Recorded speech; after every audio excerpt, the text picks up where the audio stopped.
Hi, this is Scott with Specter Gear. For today's product spotlight, we're going to be taking a look at one of our least expensive and simple products we currently make, and that is the belt widget. And when I say simple, let me show you what it's made of. It merely consists of an enamel-coated steel 1¼ loop with a wide opening, and that's attached to our 1¼ sling webbing, and then it's bar tacked closed. And that is dead simple. There's nothing else in it. But what it does is something kind of unique for as simple as it is. And that is provide you with an alternative method for utilizing the belt clip on your radio and attaching the radio to your body. Before I go any further with this, though, let me first state that unlike 99.99% of the products we manufacture, we consider this to be a recreational hobby grade type product. We do not recommend this as a method for carrying your radio in extreme environments. If you're going to be doing running, jumping, climbing, search and rescue, things that involve vigorous physical activity, and you need to secure and protect your radio, get yourself a pouch. Don't go with one of these. This provides no more protection than just merely clipping it to your body with a belt clip, and it's really no more secure than that either.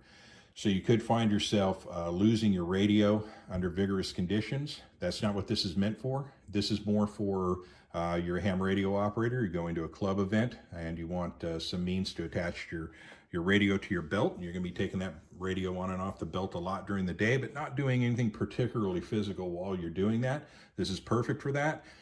I use it for, if I'm mowing the lawn, working around the house, going to club events, going to ham fests. I keep one on my belt at work all the time to give me a place to clip the radio on should I happen to go outside if there's something going on in the neighborhood and I need a radio.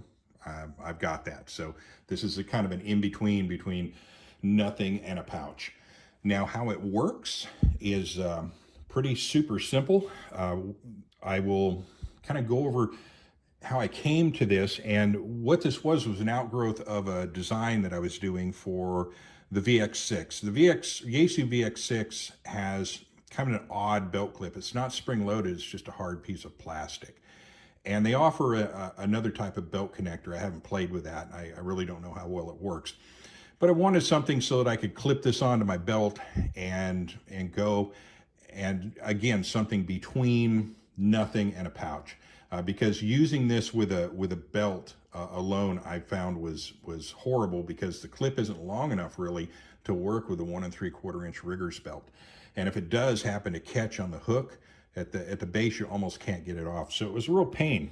But when that worked out, I started testing some other radios with it. I said, well, I wonder how it would work with like this FT70 here.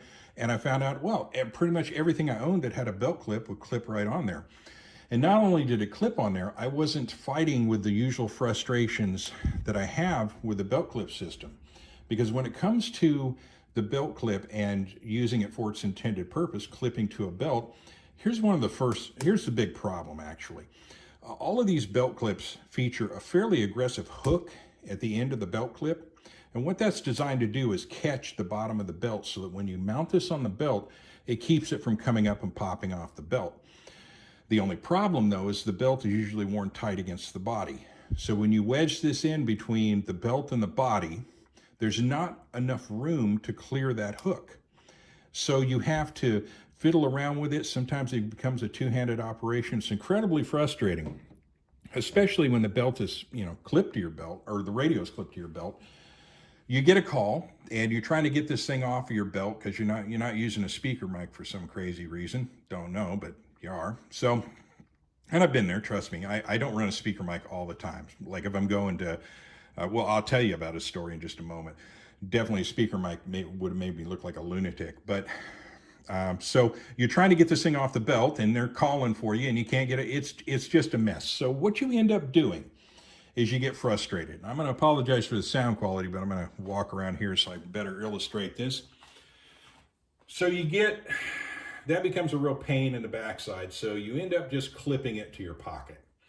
And if you clip it to your pocket, that's great. It's real quick access. But the problem is there's nothing for this hook to now grab on the inside of the pocket. So really even any light movement is going to knock this thing loose and it's going to come off of your pocket. And for me, the first time it happened was like the second day that I owned this radio. I was at my grandson's t-ball thing, or t-ball practice. I'm walking along with him and this thing just launched off. I think about a month later, almost the exact same thing happened when I was getting in my truck. Same thing, it popped right off of my pocket. In both cases, here's what happened. And I don't know how Yaesu managed to do this, but they designed their FT70 so that when it falls, it points straight to the ground like a JDAM missile. Boom! And because the antennas are made from the same material that graham crackers are made of, you're going to be buying a new antenna. In this case, this is my third antenna because it's fallen down and got all bendy. So you end up with two situations. Either the belt clip is holding the radio too secure or it's not holding it secure enough. This bridges that gap and gives you a very efficient way of clipping your radio to your body without a lot of the mess. It's no more or less secure than the other two methods, really. You still are relying on the belt clip, but an additional feature that it gives you is when you have the belt clip locked on to the belt itself, it won't really move a heck of a lot. And being that not all belt clips are created equal and some are a little weaker than others, if this thing is locked firmly in place and you bump into something pretty hard, all of the stress is transmitted to the clip, and it's going to make it more likely that the clip is then going to fail and break off completely and the radio is going to fall. One additional feature this gives you, it's got a lot of give and take. It will shift a good bit without adding any stress to the belt clip. The hook will still capture it at the bottom, but I do warn you, it won't capture it so much that you can literally hang from this thing. You press on this enough and it will open up and release on you. So again, that's why I say this isn't for particularly stressful situations. It's just for light duty stuff, around the house, club events, that kind of thing. But it's a handy little piece of kit. So let me turn this around real quick and I will kind of show you that attachment method because you really can't see it that well from the front. So I turn Mr. Mannequin around and I'll show you that process for inserting that. So all you do is just open up the clip, stick it through the opening and let go. It's as simple as that. For releasing it, open the clip and just pull in an upward direction and it will go. So in and out, in and out. And that is hands down way more efficient than getting that thing in and out of a belt. Well, it looks like we got a visitor here. But yeah, so that's really about it. There's not much more I can say about the thing. Like I said, simple, inexpensive, and something that I think a lot of you radio operators out there might appreciate having in your kit, just as kind of an interim solution between nothing and a belt pouch. So with that, I'll say, like I say in all of my other videos, this product is manufactured right here in the United States in Visalia, California, and can be purchased, or if you want more information, please visit us at spectergear.com. And with that, I'll bring this to a close. Thank you for listening. Have a wonderful day.